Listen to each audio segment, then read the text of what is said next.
Tonight, we are asking a question. Exactly what led to the arrest of an accused serial rapist from Ogden? For almost 30 years, police say that Mark Burns sexually assaulted multiple women throughout Utah and Wyoming. Tonight, he's in jail. ABC4's Brittany Johnson is live at the Utah Department of Public Safety with how they finally tracked him down. Brittany? Well, Rick, Mark Burns was actually convicted of rape back in 1974 in North Carolina. But back then, the national DNA database did not exist. That's why in these recent crimes here in Utah and in Wyoming, law enforcement could never link the DNA to Mark Burns.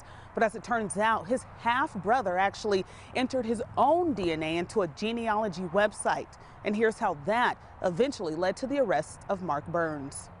Accused of raping multiple women in Ogden, Layton, Clearfield, and Wyoming, DNA from one of Mark Burns' family members is what led to the arrest of the accused serial rapist. We interviewed that individual and obtained a DNA swab from that individual and confirmed that, in fact, he was the half-brother of our suspect.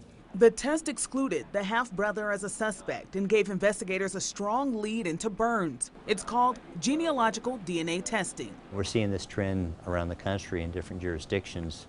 Jay Henry is the laboratory director at the Utah Department of Public Safety. We went to him for insight as to how DNA testing works. If there is a person of interest already, we will take that person of interest and compare it to the DNA profiles.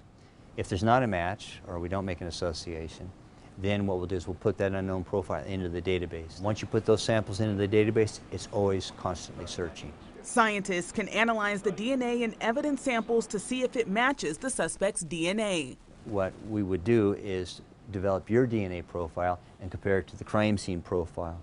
And there should be a one-to-one correspondence to that. He says the testing is highly precise. Done in an accredited laboratory under appropriate conditions, it's extremely accurate. And thanks to technological advances, Henry tells me the team is able to solve more cases now than when he started in this field some 30 years ago. We're to the point now where we solve about a case a day.